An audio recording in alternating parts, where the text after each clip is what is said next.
It was early morning when Ethan woke up to the rich, earthy aroma of freshly brewed tea. The crisp air filled the cave nestled in the heart of Colorado's Sacred Peak, where he lived with his Uncle Ben, a rugged mountain man with silver hair and a deep, resonant voice. Ethan stretched, his athletic frame silhouetted against the dim light of the cave's entrance. His long, dark hair fell into his hazel eyes as he dressed in his handmade leather attire. The Sacred Peak had been his home since he lost his parents as a child.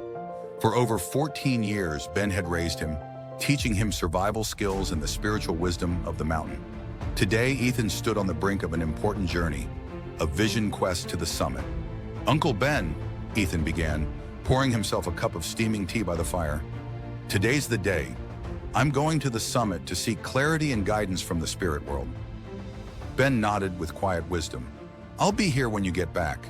But remember, Ethan, clarity often comes not in what you seek, but in what finds you." Ethan strapped a leather satchel over his broad shoulders, packed with a hammer, chisel, and the tools he'd need to gather crystals and medicinal herbs. His footsteps crunched against the forest floor as he ascended the mountain, the sound a rhythmic meditation. Stopping by a stream, he refreshed himself, the cold water invigorating his spirit. Higher up, he paused at the amethyst mine. The autumn sunlight glinted off the purple stones as he carefully extracted a few. Ethan smiled, imagining their worth in trade at the village below. He filled his satchel with shimmering quartz crystals, geodes, and bundles of sage and yarrow. But his real treasure awaited him at the summit, a place of sacred peace, where he often felt closest to the spirit of the mountain. As the sun dipped below the horizon, Ethan reached the summit. He built a fire and burned sage, the fragrant smoke curling into the twilight sky. Suddenly, a cool breeze swept across the summit, and behind him stood a figure, tall, with piercing brown eyes and an air of quiet power. "Ethan," the man said in a deep, calm voice, "I am Elijah, your guide in this life and beyond." Elijah was dressed in ceremonial regalia, his headdress adorned with eagle feathers. Ethan felt a sense of peace wash over him.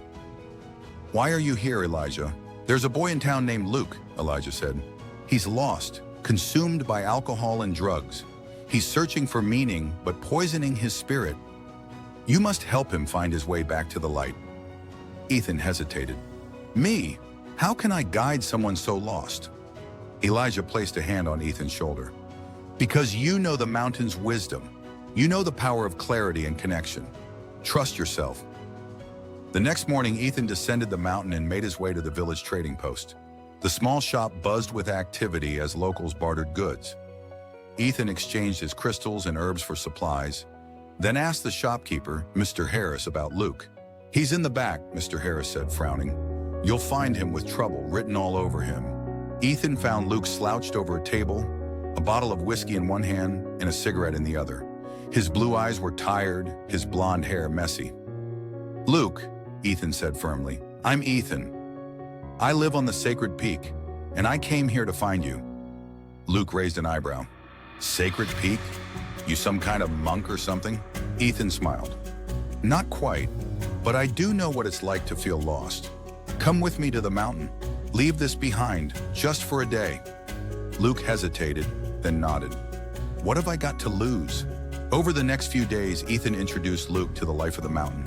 They hiked, fished, and meditated by the fire under star-filled skies.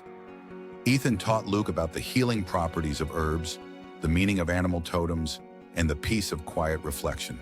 Ethan led Luke to the summit. They built a fire, burned sage, and meditated in silence. Suddenly, Elijah appeared, his presence commanding yet gentle.